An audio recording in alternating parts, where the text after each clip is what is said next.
আমাৰ ক্লিন চিটিৰ মানে হিচাপত আমি প্ৰথম স্থান পাবলৈ সক্ষম হৈছোঁ, আমি গ্ৰেড 1 পাবলৈ সক্ষম হৈছোঁ।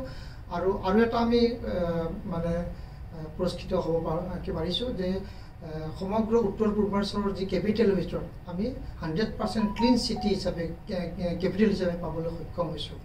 এইখিনি পোৱাৰ ক্ষেত্ৰত আমাৰ সকলো গুৱাহাটীবাসী ৰাইজক আমি ধন্যবাদ আৰু শুভেচ্ছা জ্ঞাপন কৰিছোঁ, কৃতজ্ঞতা জ্ঞাপন কৰিছোঁ। লগতে গুৱাহাটী পৌৰ নিগমৰ সকলো ফুল টিমক আমি ধন্যবাদ আৰু শুভেচ্ছা জ্ঞাপন কৰিছোঁ। আৰু এনেধৰণৰ সাফল্যৰ কাৰণে আমি অতিকৈ আনন্দিত হৈছোঁ আৰু ইয়াতকৈ আৰু অধিক কাম কৰাৰ কাৰণে ব্যৱস্থা গ্ৰহণ আমি কৰিম। অসমৰ ভিতৰত আমি প্ৰমিচিং চহৰ স্বচ্ছ চহৰ হিচাপে আমি বঁটা পাবলৈ সক্ষম হৈছোঁ। অসমৰ ভিতৰত দ্বিতীয় আমি পাইছোঁ, প্ৰথম লখিমপুৰে পাইছে আৰু যিটো আমি পাবলৈ সক্ষম হৈছোঁ। তো এনেধৰণৰ বাৰ্তা আমি সমগ্ৰ গুৱাহাটীবাসীৰ লগতে আমি অসমবাসীৰ লগত আমি প্ৰেৰণ কৰিছোঁ। সকলোৱে যেন আমাক আশীৰ্বাদ কৰে, সকলোৱে যেন আমাক সহায় সহযোগ কৰে।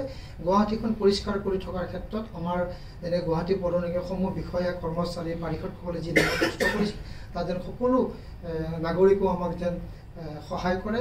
আমি চিটিজেন ফিডবেকতো আমি বহুখিনি আমি সাফল্য ল'বলৈ সক্ষম হৈছোঁ। আমি সকলোৱে আমাক গুৱাহাটীবাসী ৰাইজে সহায় সহযোগ কৰিছে, তাৰ কাৰণে পুনৰ ধন্যবাদ আৰু শুভেচ্ছা জ্ঞাপন কৰিছোঁ।